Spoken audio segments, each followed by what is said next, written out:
Was I wrong to feel utterly betrayed, to feel like a ghost in my own home, even as I was being celebrated by the world? My parents went to an event specifically for my sister, completely ignoring my own monumental achievement, only to come home and find their invisible son plastered all over the national news. Tell me, would you have felt a bitter, twisted satisfaction, or would the hurt still overshadow everything? That's the question that gnaws at me, even now. Let me take you back to the beginning, to a time when I still harbored some illusion of being an equal part of my family. I'm the younger brother, by 2 years, to my sister, Sarah. From the moment I can remember, Sarah was the golden child. She was beautiful, effortlessly charming, academically brilliant, and a natural orator.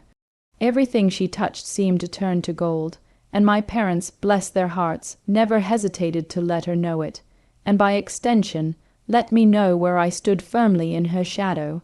I wasn't unintelligent or particularly unaccomplished, but next to Sarah, I was just me. I was good at math and science, a quiet kid who preferred books and coding to social gatherings, and I certainly didn't possess Sarah's radiant presence. My parents, while never explicitly unkind, simply didn't see me the same way. Their attention, their pride, their every spare moment was dedicated to Sarah's various endeavors. School plays, debate competitions, sports awards, they were always there, front row, cheering the loudest, recording every moment. For me, a polite nod, a generic good job. And often, if it clashed with one of Sarah's events, a forgotten commitment. I remember one year, I won a regional science fair, and my dad came for about 10 minutes before having to rush off to see Sarah receive an award for Most Improved in her choir. He apologized, of course, but the message was clear. Sarah's Most Improved was more important than my regional win. This wasn't a singular event, it was the rhythm of our lives. I learned to expect it, to minimize my own achievements in my mind, to not hope for too much, to not expect them to be there. It was easier that way, less painful. I built my own world, found my own passions, and focused on excelling in areas they didn't really understand, partly as a coping mechanism, partly because I genuinely loved what I did.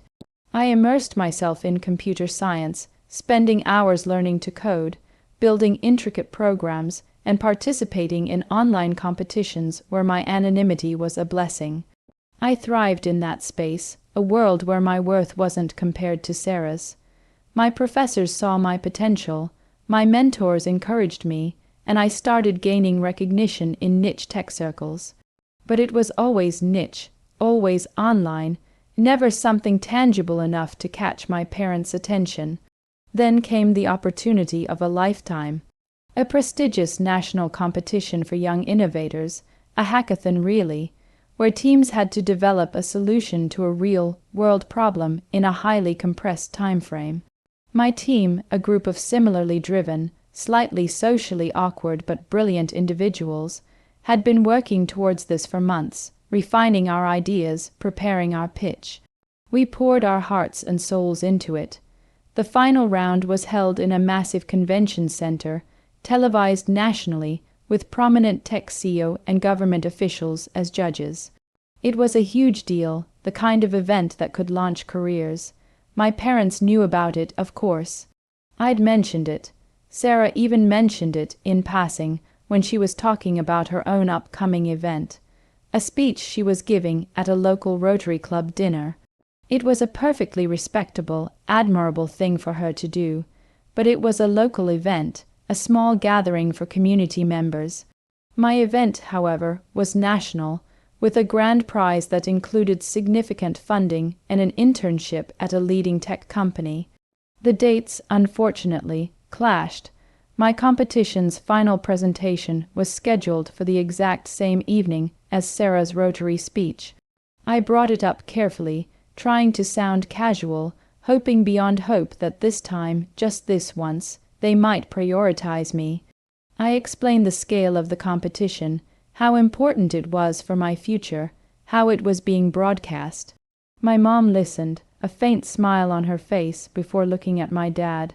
"Oh dear," she said, "but Sarah's speech is so important for her leadership skills, and it's live in person, not just on TV." My dad nodded in agreement. "Exactly, and she's been practicing so hard. We can't miss that. Your thing is on TV, you said. We can always record it or watch clips later, right?" My heart sank. It was the same old story, just a different chapter. I just nodded, a familiar dull ache settling in my chest. What was the point of arguing? I knew the drill. They wished me luck, a quick, almost absent-minded pat on the shoulder, and then their conversation quickly pivoted back to Sarah's speech. What she would wear, who would be there, how proud they were. It was as if I hadn't even spoken, as if my major life event was a minor inconvenience, easily dismissed. I went to the competition alone, carrying the weight of that dismissal, but also a fierce determination. I would do this for myself. My team and I worked tirelessly, fueled by adrenaline and caffeine, presenting our innovative solution, a new AI-driven system for predicting and mitigating natural disasters. The presentation was flawless, our demo impressive, and the judges seemed genuinely captivated. So that's the situation I was in, and I had to make a choice. Before I tell you what happened next, I want you to pause and comment below what you would have done in my shoes. Would you have let it go, or would you have harbored that resentment, that longing for recognition? Would you have just shrugged and accepted that this was how it would always be, or would you have hoped for something more? The awards ceremony was electric. The tension in the air was palpable. As they announced the winners, one by one, for various categories, my heart hammered against my ribs. And then it happened, and the grand prize winners of this year's National Innovation Challenge are Team Horizon. That was us. A wave of euphoria washed over me, so potent it almost brought me to my knees. We rushed to the stage, a blur of flashing lights and cheering. I shook hands with the senator, accepted the massive ceremonial check, and stood beaming as cameras clicked and flashed. I even had a brief, impromptu interview with a news reporter, stammering through my excitement as I tried to explain our project. I talked about the importance of teamwork, the future of technology, and how this could genuinely save lives. It felt incredible, like all those years of quiet dedication, all those overlooked achievements, were finally culminating in this moment. After the ceremony, I called my parents, still buzzing with adrenaline. My mom answered, her voice a little distracted. "Oh, hey honey," she said, "we're just on our way home from Sarah's speech. She was absolutely brilliant, the best speaker there. Everyone loved her." I took a deep breath. "That's great, Mom," I said, trying to keep my voice even, but I won. My team won the National Innovation Challenge, the grand prize. There was a beat of silence. "Oh," she said, and then, That's nice, honey. We'll watch it when we get home. Sarah's really tired. She worked so hard." The conversation shifted back to Sarah almost immediately. My parents were proud, yes, but it was a distant, almost perfunctory pride. It wasn't the unbridled joy, the intense focus, the effusive praise they always reserved for Sarah. It was just nice. I hung up, a strange mix of triumph and profound loneliness settling over me. I had achieved something truly monumental, something that would shape my entire future, and it was met with a polite shrug. I went back to my apartment, still floating on a cloud of accomplishment, but that familiar ache was back, sharper than ever. I turned on the news, just to see if any of the local channels would pick up the story. I was flipping through channels when suddenly, there I was. My face, my team, our project, splashed across the national evening news. The reporter was talking about the brilliant young minds who are shaping our future. And there was a clip of my interview, my excited, slightly dazed face talking about our AI. Then, a panel of experts was discussing the implications of our invention. It wasn't just a local story. It was a major national headline. Meanwhile, my parents were driving home. I imagined them, still high on Sarah's performance, chatting happily about her triumphs. They walked through the front door, probably still gushing, when one of them, perhaps my dad, absent, mindedly flipped on the TV. And there I was, their quiet, often ignored son, the one whose competition they skipped for a local Rotary speech, was being celebrated on national television. I can only imagine the sudden silence that fell over their living room, the abrupt switch from proud parental joy for Sarah to the jarring image of me, center stage, being hailed as an innovator. I didn't see it, of course, but I can paint the picture in my mind. The stunned expressions, the slow dawning realization of what they had missed, of who they had overlooked. I imagined the uncomfortable glances, the dawning shame. For a moment, a brief, fleeting moment, a sense of bitter vindication washed over me. Asterisk, there I am, asterisk, I thought, asterisk, the one you ignored. Asterisk, the phone rang a few minutes later. It was my mom, her voice entirely different now. It was filled with a frantic, almost panicked excitement. "Oh my God, honey, we just saw you on the news. You were incredible. Why didn't you tell us it was such a big deal? We had no idea." My dad got on the phone too, his voice booming with forced enthusiasm. "Son, we are so incredibly proud of you. This is amazing, a national competition. We always knew you were smart, but this is something else. It was too much, too late." The words were hollow, ringing with belated realization, not genuine, unwavering support. I could hear the desperate scramble in their voices, trying to catch up, trying to rewrite the narrative.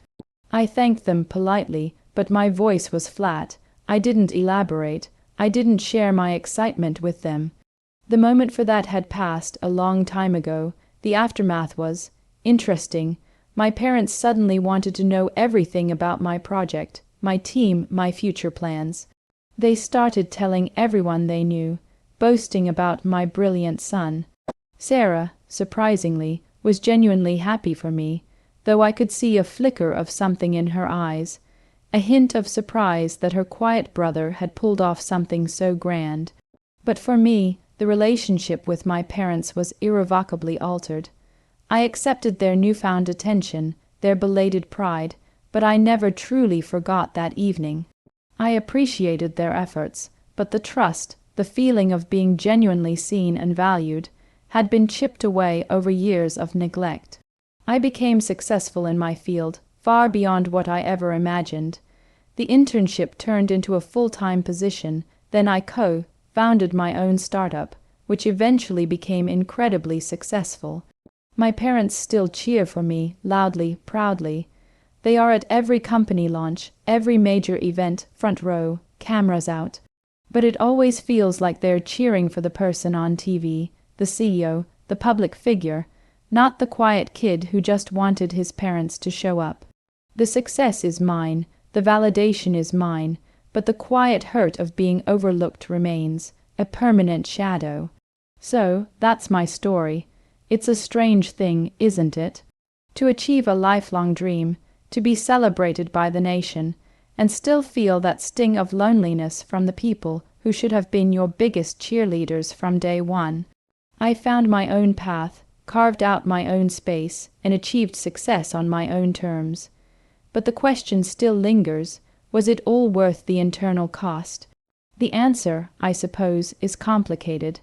Like this video, if you were on my side, if you've ever felt overlooked or had to prove yourself against all odds. Subscribe for more stories like this, where the human experience is laid bare, with all its triumphs and heartaches. And please, share your final thoughts on this whole mess in the comments section. Did my parents eventually make up for it? Is it ever truly possible to heal that kind of wound? I'll see you all in the next story.